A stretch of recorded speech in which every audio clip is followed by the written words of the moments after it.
عزیز دوستو، بزرگوں اور بھائیوں، قرآن مجید فرقان حمید اللہ تعالیٰ کی لاریب اور بے عیب کتاب ہے۔ قرآن مجید فرقان حمید میں جتنی باتیں بھی بیان کی گئی ہیں، ایک ایک لفظ، ایک ایک حرف، ایک ایک جملہ راہ ہدایت کے اتنے سارے راستے کھولتا ہے کہ انسان روشنیاں دیکھتے دیکھتے حاصل کرتے کرتے اپنے سارے دامن کو کرم سے بھر سکتا ہے۔ قرآن مجید نے بعض چیزیں ایک دفعہ بیان کی، بعض کو 2 دفعہ بیان کیا، لیکن بعض چیزیں قرآن پاک میں ایسی ہیں جسے بار بار بیان کیا گیا۔ کائنات کے رب نے، کائنات کے مالک نے، خلاق عالم نے بعض چیزوں کو بڑی تفصیل کے ساتھ بیان کیا، ان کے تذکرے بار بار کیے۔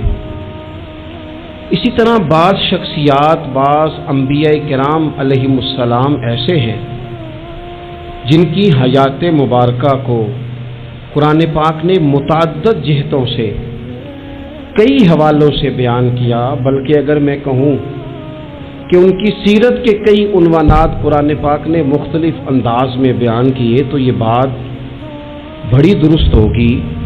حیرت کی بات ہے کہ قرآن مجید کے 30 پاروں میں حضرت ابراہیم علیہ السلام کا بار بار اللہ نے ذکر فرمایا ہے۔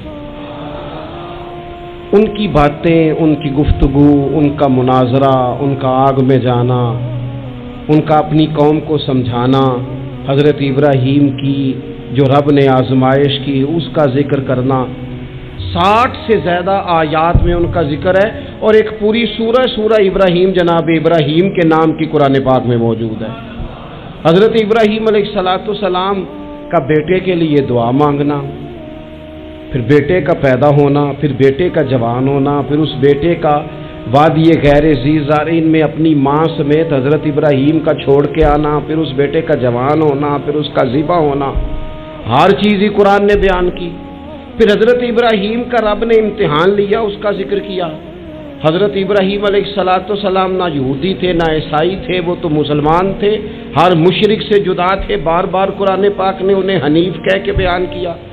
اتنی باتیں بیان کی، اتنا ذکر کیا، اتنا حسن ہوا کہ جناب ابراہیم علیہ السلام کی محبت ہر قرآن مجید کو پڑھنے، سننے، ایمان رکھنے والے کے دل میں بیٹھتی گئی، اور پھر حد ہو گئی۔ رب کریم نے فرمایا واتخذ اللہ ابراہیم خلیلا، فرمایا اللہ نے ابراہیم علیہ السلام کو اپنا گہرا دوست بنا لیا ہے۔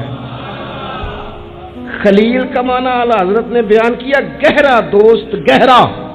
اور قربان جائیں میرے رسول کریم نے، آقا دو عالم نے، نبی رحمت نے، سرور سروراں، شاہ حسینہ آقا کریم صلی اللہ علیہ وسلم نے فرمایا لوگو، میں جو تمہارے سامنے موجود ہوں تو میں بھی حضرت ابراہیم کی دعا بن کے آیا ہوں۔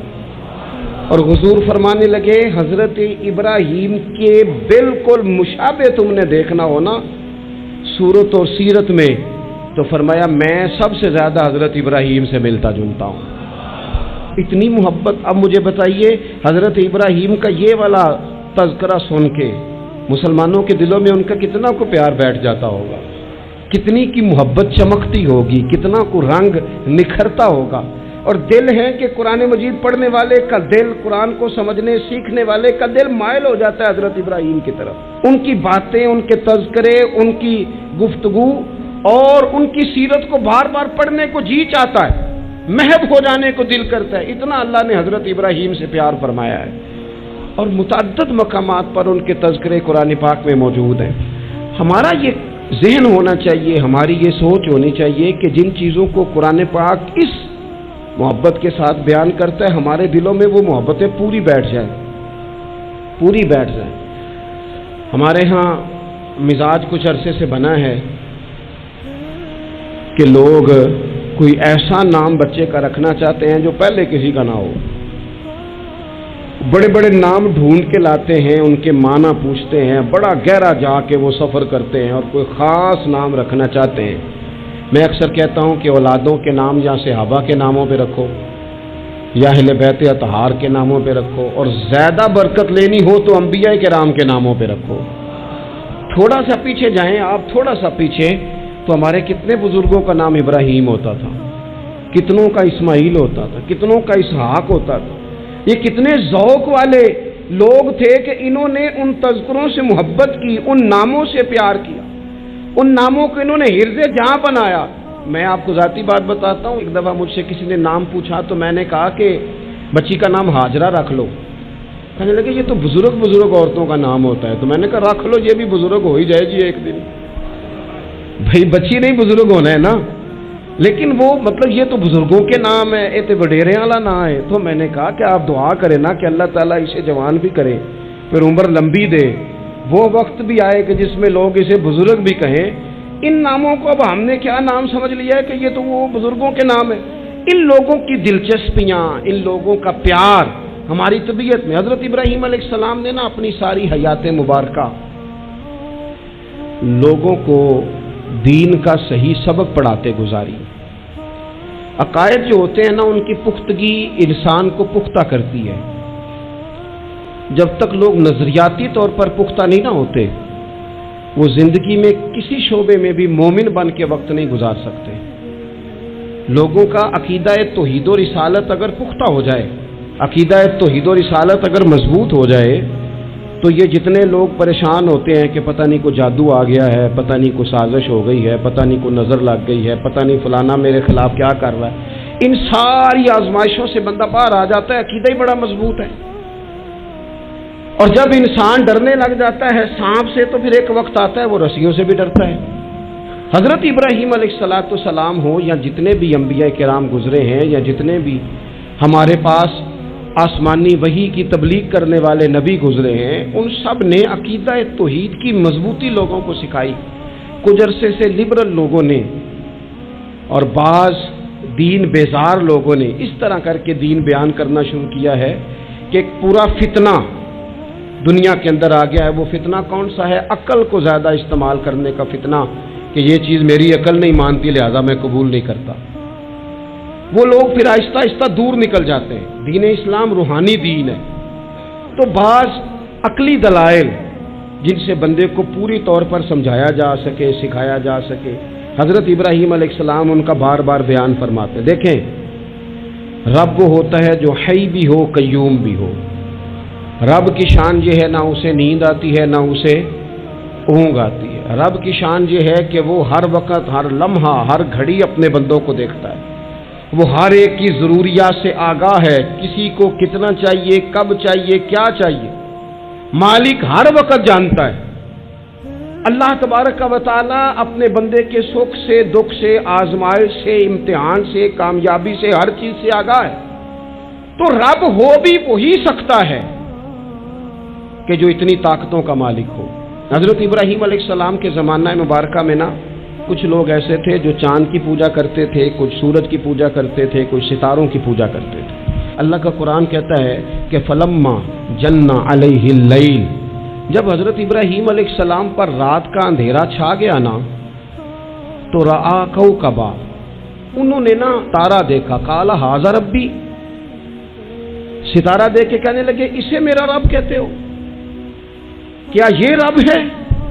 فلما افلا، پس جب وہ ڈوب گیا، کالا لا احب الآفلین، کہنے لگے میں ڈوبنے والوں کو پسند نہیں کرتا۔ چمکتا ستارہ تم نے اسے خدا کہا، اور جب وہ ڈوب گیا تو فرمانے لگے یہ بھی کوئی رب ہو سکتا ہے جو شام کو چڑھے اور سویرے ہو ہی نہ، یہ کیسے رب ہو سکتا ہے؟ جب وہ چڑھا ستارہ تو فرمایا اسے میرا رب کہتے ہو، جب ڈوب گیا تو فرمایا میں ڈوبنے والا، میری سوچ بڑی ہے، میرا معیار بڑا ہے، میں ڈوبنے والوں کو مانا، اسے کیسے خدا مان لوں جو ڈوب ہی جائے؟ پھر کیا ہوا؟ فلما رأى القمر، پھر انہوں نے چاند دیکھا، بازیگن چمکتا ہوا، قال ھذا ربی، کہنے لگے اسے میرا رب کہتے ہو؟ فلما افلا، پھر وہ بھی ڈوب گیا، چاند بھی ڈوب گیا، قال لئن لم يهدني ربي لأكونن من القوم الضالين، فرمانے لگے اگر میرا رب مجھے پہلے سے ہدایت نہ دیتا تو میں بھی گمراہ لوگوں میں سے ہو جاتا۔ وہ چاند جو رات کو چڑھا اور سویرے ملا ہی نہیں، وہ کیسے خدا ہو سکتا ہے؟ خدا تو وہ ہے کہ جس کو جب پکارو وہ پکار کو سنے، وہ میدان میں بھی سنے، وہ گھر میں بھی سنے، وہ اندھیرے میں بھی سنے، وہ روشنی میں بھی سنے۔ وہ ایسا مالک ہے کہ جس کا دیا ہوا رزق ماں کے پیٹ میں بھی پہنچے اور اس کی دی ہوئی زندگی قبر میں بھی بندے کے ساتھ چلی جائے، قبر کے اندر بھی بندہ اٹھ کے بیٹھ جائے خدا کی دی ہوئی توفیق سے، وہ رب ہے۔ پھر جب سورج کو چمکتے ہوئے انہوں نے دیکھا، قال ھذا ربی ھذا اکبر، کہنے لگے کیا اسے میرا رب کہتے؟ یہ تو بڑا بھی ہے، سورج تو بہت بڑا ہے، اسے رب کہتے ہو؟ فلما افلت، پس جب وہ بھی غروب ہو گیا، قال یا قومی انی بریء مما تشرکون، فرمانے لگے لوگو میں بری ہوں اس سے جو تم رب کے ساتھ شریک ٹھہراتے ہو، میں ان سب سے بری ہوں۔ تو آپ پھر کیا ہیں؟ کہنے لگے انی وجہت وجہی للذی فطر السماوات والارض حنیفا وما انا من المشرکین، کہنے لگے میں نے ہر باطل سے جدا ہو کے اپنا منہ اس رب کی طرف کر لیا ہے جو زمین و آسمان کو پیدا کرنے والا ہے، اور میں مشرکوں میں سے نہیں ہوں۔ میں نے اپنا منہ اپنے رب کی جانب کیا، میں نے اپنی توجہ اس طرف کی ہے جو زمین و آسمان کو پیدا کرنے والا ہے۔ تو حضرت ابراہیم علیہ السلام بار بار اپنی قوم کو نشاندہی کرتے، بتاتے کہ یہ جن چیزوں کو تم رب مانتے ہو یہ اس قابل نہیں ہے، اور آپ نے اس کے کئی مظاہر بیان کیے۔ آپ نے ان سے کہا کہ ان بتوں کی پوجا کرتے ہو جو نہ نفع دے نہ نقصان دے، ان کے سامنے جھکتے ہو، نہ تمہاری آواز سنے نہ بات سنے۔ دنیا میں ڈھیر ساری بت پرستی ہے آج بھی، اور مسلمانوں کو حاجت ہے کہ وہ قرآن مجید کی آیات کو یاد کریں، حضرت ابراہیم علیہ السلام کے ان دلائل توحید کو وہ ازبر کریں۔ اقبال کہنے لگے کہ اگرچہ بت ہیں جماعت کی آستینوں میں، مجھے ہے حکم اذاں لا الہ الا اللہ، اور کہنے لگے یہ دور اپنے ابراہیم کی تلاش میں ہے، صنم کدا ہے جہاں لا الہ الا اللہ، اور بہار ہو کہ خزاں لا الہ الا اللہ۔ ہر مقام پر عقیدہ توحید کو بیان کرنے کی حاجت ہے، اس حوالے سے کہ پوری دنیا میں تیزی کے ساتھ وہ لوگ جو صرف اور اپنی عقل کی بنیاد پر چیزوں کو سمجھنا چاہتے ہیں، وہی کی بنیاد پر نہیں، معاذ اللہ۔ وہ دیکھ لیں آپ جگہ جگہ بت پرستی ہو رہی ہے، اور بڑے بڑے پڑھے لکھے لوگ، میں نے میلاد شریف کے موقع پر دوستوں سے کہا تھا کہ ایسا نہیں ہے کہ وہ لوگ پڑھے لکھے نہیں، بڑے بڑے پڑھے لکھے پی ایچ ڈی اسکالر، بڑے بڑے ایم فل کے مقالے لکھنے والے، ماسٹر کی ڈگریاں رکھنے والے ایسے بیوقوف ہیں کہ خود جا کے کہتے ہیں بت خانے میں معاذ اللہ کہ ایک بت دے دو، رنگ یہ والا ہو، وزن اتنا کو ہو، جگہ اتنی ہے، اتنی کو جگہ پہ پھیٹا آ جائے، اور پھر وہ گھر لے کے جاتے ہیں تو مرمت کرانے بھی لاتے ہیں، کہتے ہیں آنکھ نکل گئی دوبارہ لگا دو۔ کیسے بیوقوف ہو، اس کو معاذ اللہ خدا بنائے ہوئے ہو، جس کے بارے میں تمہارا یہ گمان ہے کہ یہ ہمارا رب ہے معاذ اللہ، اور تم اس کو مرمت کرانے لائے ہوئے ہو، اس کا رنگ اتر گیا اور رنگ کرانے لائے ہوئے ہو۔ میں آپ یقین کریں کبھی کبھی محو حیرت ہو جاتا ہوں، میں سوچتا ہوں ہم لوگوں کو محنت کر کے دین حاصل کرنا پڑتا تو بڑا مشکل تھا۔ بڑے بڑے پڑھے لکھوں کی عقلوں پہ پردے پڑے ہوئے ہیں، یہ تو خدا نے رحمت کی ہے، پیدا ہی اس ماں کی گود میں ہوئے ہیں جس نے پیدا ہوتے ہی کہا بیٹا پڑھو بالغ الغلا بکمالہ کشفت دجا بجمالہ حسنت جمیع خصالہ صلو علیہ وآلہ۔ ہمارے ہاں تو لوریاں ہی حضور کی نعتوں کی، اللہ تبارک و تعالیٰ کی توحید کی ملی، اس پر سجدہ شکر ادا کرنا چاہیے، ورنہ بڑے بڑے سمجھدار کہلانے والے لوگ اڑے ہوئے۔ تو حضرت ابراہیم خلیل اللہ علیہ السلام کو اللہ تبارک و تعالیٰ نے بڑی عظمتوں، رفعتوں، بلندیوں اور شانوں کے ساتھ مالا مال فرمایا، چونکہ ان کا اتنا زیادہ ذکر ہے قرآن پاک کے اندر، احادیث صحیحہ کے اندر، حضور کے مقدس فرامین کے اندر۔ تو حضرت ابراہیم علیہ السلام کی سیرت مبارکہ ہمیں سیکھنی چاہیے۔ ایک تو قرآن مجید جو ہمیں ان کے تذکرے سناتا ہے، بتاتا ہے، اس پر ہمیں توجہ دینی چاہیے، اور ایک یہ کہ دیکھنا چاہیے کس چیز کے اوپر زیادہ ان کا مزاج تھا۔ تو حضرت ابراہیم علیہ السلام کی زندگی میں ایک بات بڑی خاص ہے، وہ یہ ہے کہ ان کا توکل بڑا مضبوط تھا، بھروسہ بڑا مضبوط تھا۔ ہمارے ہاں ٹوٹتے بکھرتے لوگوں کے خیالات، اور جس چیز سے سب سے زیادہ لوگ پیچھے ہٹتے جا رہے ہیں معاذ اللہ تعالیٰ، وہ یقین کی کمزوری ہے، عدم اعتماد. یعنی آپ نے سوٹ پہن لیا ہے، آپ نے اپنی مرضی کا رنگ پسند کیا ہے، آپ نے اپنی مرضی کے درزی سے سلوایا ہے، آپ نے اپنے طریقے سے اسے استعمال کیا ہے، لیکن پھر بھی آپ چاہتے ہیں کہ ہر بندہ کہے بڑا اچھا لگ رہا ہے، جب تک 100 بندہ نہ کہے طبیعت مطمئن ہی نہیں. سارے نہ جب تک کہے مان، کسی ایک نے کوئی بات کر دی تو جناب ہو سیانا بیانا نوجوان پڑھا لکھا وہ کہتا ہے پتہ کرو میں ٹھیک نہیں لگ رہا. تو یہ آپ چھوڑ دیں، اتنے کمزور ہو جائیں گے آپ. یہی حال اللہ ماشاءاللہ خواتین کا ہے. اس طرح تو انسان دن بدن کمزور ہوتا ہے. 95 لوگوں نے آپ کی تعریف کی، 4-5 لوگوں نے تنقید کر دی، تو اتنوں کو تو کرنی بھی چاہیے تھی. اگر نہ کرتے تو نظر لگ جاتی. 2-4 تو ویسے بھی ہونے چاہیے، تبھی تو انسان جچتا نظر آتا ہے. تو میرے بھائی اتنا زیادہ جو لوگ کمزور پڑ جاتے ہیں، توکل سے نکل آتے ہیں، اور پھر ذرا حالات خراب ہوئے نہیں، ذرا ساری زندگی میٹھا کھانے کو ملا، بڑے خوش تھے، بڑے اچھے تھے، لیکن اس میٹھے میں سے ایک بادام کڑوا نکل آیا، صرف ایک بادام، تو کیا آپ اس سارے میٹھے کو ہی غلط کہہ دیں گے؟ وہی نکل ہی آتا ہے. کبھی کچھ ایسا ہو بھی جاتا ہے، نہ چاہتے بھی ہو جاتا ہے، موڈ خراب کر لیں گے، آپ حد کر دیں گے. میں ایک دفعہ ایک ہوٹل میں تھا دوستوں کے ساتھ، کھانے کے لیے انہوں نے پیغام دیا، تو پلیٹ آ گئی کھانے والی، تو تھوڑی صاف نہیں تھی، تو صاحب نے تو جلال شروع کر دیا. وہ بیسکٹ سیدھی کرتے جائیں اور کہیں او ہو تمہیں پتہ ہی کوئی نہیں، پیسے کس بات کے لیتے، بلاؤ مینیجر کو، بلاؤ فلانے کو، حد نہیں کرتے نہیں. تو باقی سب انہیں سمجھا رہے تھے تو میں ہنس رہا تھا. وہ آ گئے بیچارے، تو میں نے ان سے کہا آپ جائیے، اللہ تعالیٰ خیر کرے گا، ہم ان کو راضی کر لیتے ہیں. بات مکمل ہوئی تو مجھے کہنے لگے آپ جو ہنسے ہیں اس سے مجھے غصہ آیا ہے. میں نے کہا آپ کو غصہ ہی دلانے کے لیے میں ہنسا تھا.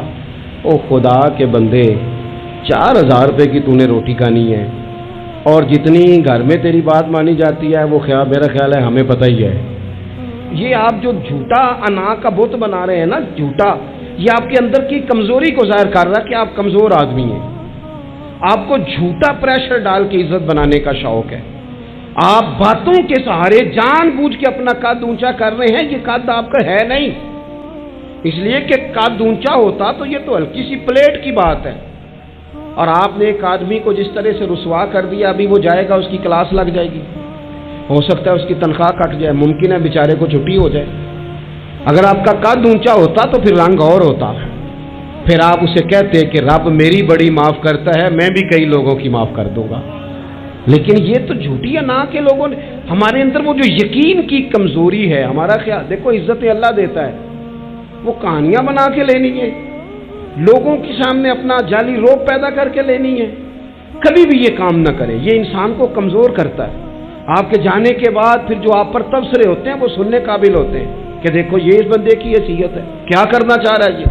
حضرت ابراہیم کی زندگی میں مضبوط توکل، اور یہ ضروری نہیں کہ آپ کے پیچھے ہزاروں لوگ ہی ہوں، سینکڑوں لوگ ہی ہوں تو تبھی کام بنتا ہے. ہر کام کو جمہوریت کے رنگ میں نہ تولے.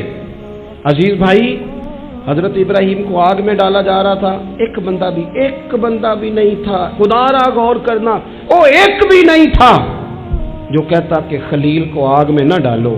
لیکن جب منجنیق تیار ہو گئی، حضرت ابراہیم کو رکھ لیا. کبھی تو بندے کا حوصلہ ٹوٹتا ہے نا، کبھی تو وہ کمزور پڑتا ہے، لیکن یہ نہیں پڑتے، یہ خلیل اللہ ہے. جب آپ کو انشراح صدر ہو جائے، آگ میں ڈالا جا رہا ہے، جا رہے ہیں، حضرت جبریل امین حاضر ہو کے کہتے ہیں چلو کوئی حکم کر دیں. فرمانے لگے حکم تو ہے پر جبریل تیرے لیے کوئی نہیں. خدا را مسلمانوں اس پر کبھی غور کرو. ساری زندگی کہا رب راضی ہو جائے، رب راضی ہو جائے، کبھی خود بھی تو رب سے راضی ہو کے دیکھو نا. رضی اللہ عنہم ورضوا عنہ. اللہ نے مومن کی شان یہ بیان کی ہے کہ اس سے اللہ راضی ہوتا ہے اور وہ اپنے اللہ سے راضی ہوتا ہے. صحابہ سے اللہ راضی تھا اور صحابہ بھی اپنے اللہ سے. حضرت سفیان ثوری دعا مانگ رہے تھے، یا اللہ راضی ہو جا، یا اللہ راضی ہو جا، یا اللہ راضی ہو جا. تو حضرت رابعہ بصریہ پردے کے پیچھے تھی، انہیں جلال آ گیا، کہنے لگی سفیان بس کر، آپ کہنے لگے رابعہ تجھے کیا ہوا، تو کیوں غصہ کر رہی ہے؟ کہنے لگی اپنے رکھ ہاتھ سینے پر اور بتا تو اپنے رب سے راضی ہے؟ تو روز کہتا ہے فلاں شے چاہیے فلاں، پہلے تو راضی ہو نا۔ فرمانے لگی تو ہی آج تک راضی نہیں، پہلے تو کہہ مالک تو نے جس حال میں رکھا ہے میں راضی ہوں، تو راضی ہو، وہ تو کریم ہی بڑا ہے، تیرے 2 آنسوؤں سے بھی راضی ہو جائے گا، تو ہی نہیں راضی ہو رہا۔ آپ ذرا اس کا ذائقہ لیں۔ حضرت جبریل امین علیہ السلام نے کہا کوئی حکم؟ فرمایا تیرے لیے کوئی حکم نہیں۔ تو حضرت جبریل عرض کرتے ہیں، حضرت جبریل عرض کرتے ہیں پھر اے خلیل آپ رب سے ہی عرض کر لیں، دعا کر لیں، وہ تو کریم ہے، ابھی بارش برسائے گا، یہ آگ گئی، کوئی انتظام فرما کریں دعا۔ کبھی تو راضی رہیں نا ہم رب کی تقسیم پر، کبھی تو ٹھہرے نا کہ ٹھیک ہے دکھ قبول محمد بخشا، اوے راضی رہن پیارے، او کبھی تو کہے نا کہ جے سونا ہی میرے دکھ وچ راضی، پھر میں سکھ نو چلے ڈاواں۔ کبھی تو کہے نا اگر اس نے بیمار کیا تو قبول ہے مجھے بیماری، اگر اس نے غریبی دی ہے تو قبول ہے، اگر نہیں اس نے اولاد دی تو قبول ہے، کبھی تو راضی ہونا۔ حضرت ابراہیم سے جناب جبریل نے کہا اللہ سے دعا کر لیں، تو پلٹ کے دیکھا حضرت خلیل نے، ان کو منجنیق میں رکھا گیا ہے، آگ میں ڈالے جا رہے ہیں، اللہ سے دعا کر لیں، تو پلٹ کے دیکھا سامنے آگ ہے، آسمان سے باتیں کر رہی ہے۔ حضرت ابراہیم پلٹ کے کہنے لگے جبریل تو بتا، رب کو پتہ نہیں اس کا خلیل کس حال میں ہے؟ اسے پتہ ہے کہ نہیں؟ تو حضرت جبریل ہر پیغمبر کی بارگاہ میں حاضر ہونے والے عرض کرنے لگے ہاں اسے تو پتہ ہے۔ کہنے لگے جا پھر، اگر رب کی رضا یہ ہے نا کہ خلیل آگ میں جائے تو خلیل پورا تیار ہے جانے کے لیے، ہماری تیاری ہے، پوری تیاری، جس حال میں وہ چاہتا ہے ہم اس حال میں رہنے کو تیار ہیں۔ وہ دکھ قبول نے محمد بخشا، بس دعا کرو راضی رہن پیارے۔ اگر وہ اس حال میں راضی رکھنا چاہتا ہے تو شکوہ کس بات، شکایت کس بات؟ ٹھیک ہے، اگر وہ چاہتا ہے کہ ہم آگ میں جائیں تو کر لیا نا ہم نے تیاری ہے ہماری، تیار ہیں جانے کو، ختم ہو گئی بات۔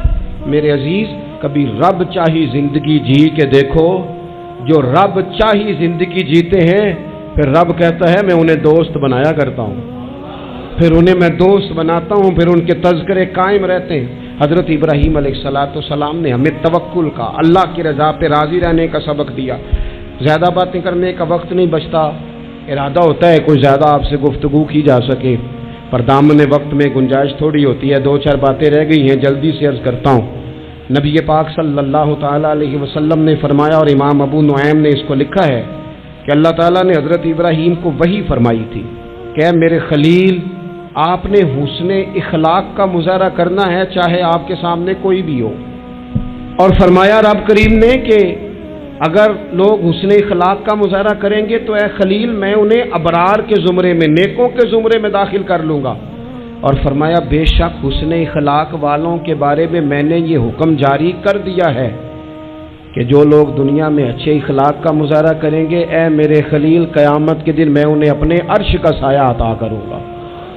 حضور فرماتے ہیں رب نے حکم دیا حضرت ابراہیم کا کہ سامنے کوئی بھی ہو آپ کا اخلاقی رویہ کبھی بھی کمزور نہیں ہونا چاہیے۔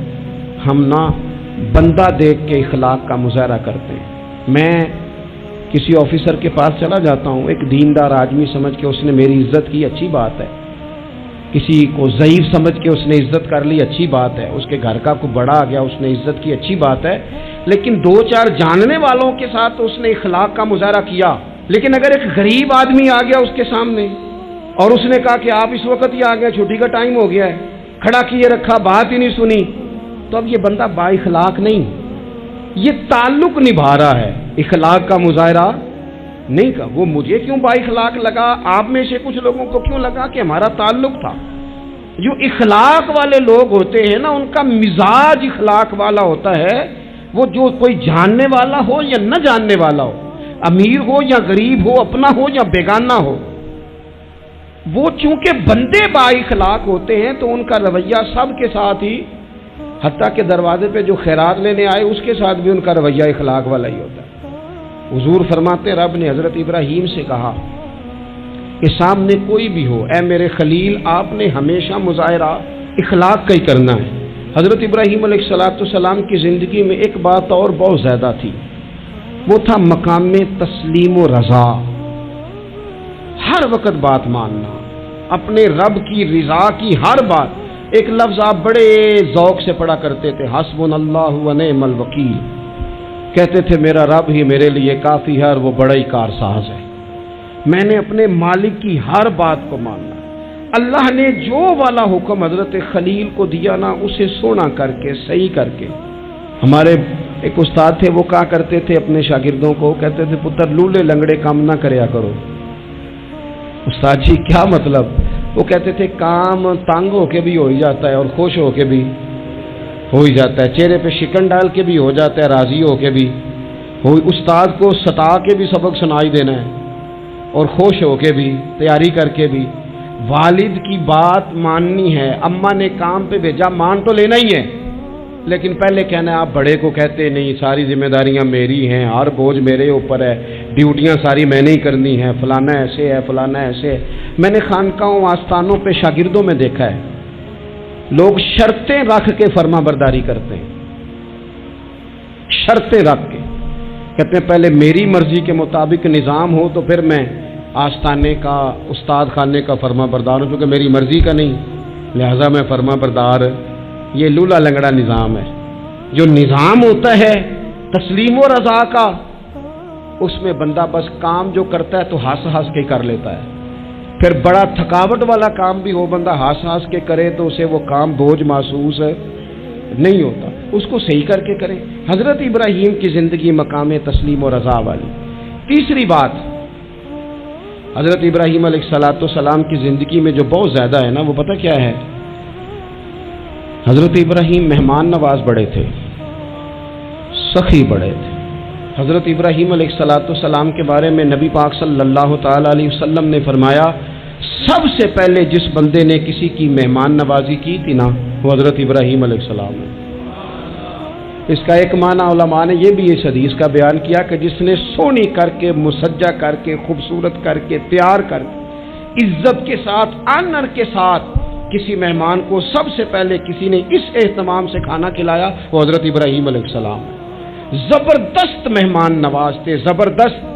اپنے گھر کے 4 دروازے بنائے ہوئے تھے، 4، اور فرماتے تھے میری خواہش ہے کہ چاروں طرف سے مہمان آئیں، روٹیاں پکتی رہیں، دنیا کھاتی رہے، دنیا آوے کھا کھا جاوے، راضی ہوئے بلا، آئیں لوگ کھائیں، یہ میری خواہش ہے۔ روٹی کھلاؤ، روٹی کھلاؤ، روٹی کھلاؤ، لنگر کھلاؤ۔ حضور صلی اللہ علیہ وسلم سے پوچھا گیا یا رسول اللہ بہترین مسلمان کون ہے؟ تو حضور نے فرمایا جو سلام لینے میں پہل کرے اور کھانا زیادہ کھلائے، کھانا کھلائے، جو جس کا مزاج ہو کھانا کھلانے کا، طبیعت ہو کھانا کھلانے۔ حضرت ابراہیم علیہ السلام اتنی مہمان نوازی کرتے کہ نبی پاک صلی اللہ علیہ وسلم نے فرمایا یہ ترغیب و ترہیب میں موجود ہے۔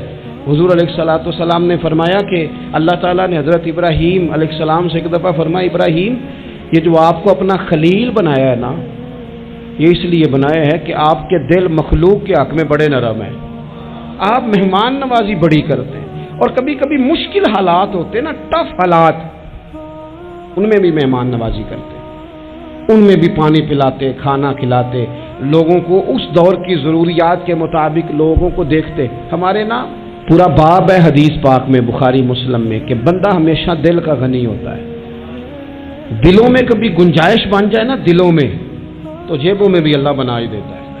اپنے دلوں میں گنجائش بنائیں لوگوں کے لیے، اپنی طبیعتوں میں گنجائش، ہماری طبیعتوں میں گنجائش نہیں ہوتی۔ اللہ تعالیٰ بعض بندوں کو نواز دیتا ہے، انہیں چاہیے کہ وہ گنجائش رکھیں، کشادہ کریں اپنے دل کو، سینے کو۔ حضرت ابراہیم علیہ السلام نے نا ایک دفعہ قحط ہو گیا تھا، تو مہمان تو اب آئے بیٹھے تھے، بلکہ ان دنوں میں مہمان زیادہ بڑھ جاتے ہیں، کئی دفعہ زیادہ لوگ آ جاتے ہیں۔ اب وہ قحط کا زمانہ تھا، بہت ساری جگہوں پہ فصل ہی نہیں تھی، اناج ہی نہیں تھا، تو مہمان زیادہ ہو گئے۔ اب حضرت سارا جناب ہاجرہ گھر میں موجود ہیں اور لوگوں کی لائنیں لگی ہوئی ہیں۔ حضرت ابراہیم علیہ السلام کا مصر میں ایک دوست تھا، حضرت حکیم الامت نے اس کو لکھا ہے، آپ نے نا اس کو کچھ سامان بھیجا، بوریاں بھیجی، فرمایا یار تیرے پاس گندم ہے تو ذرا گندم کی بھر دے بوریاں، مہمان بڑے آ گئے ہیں، روٹی کھلانی ہے لوگوں کو۔ حضرت ابراہیم نے وہ چند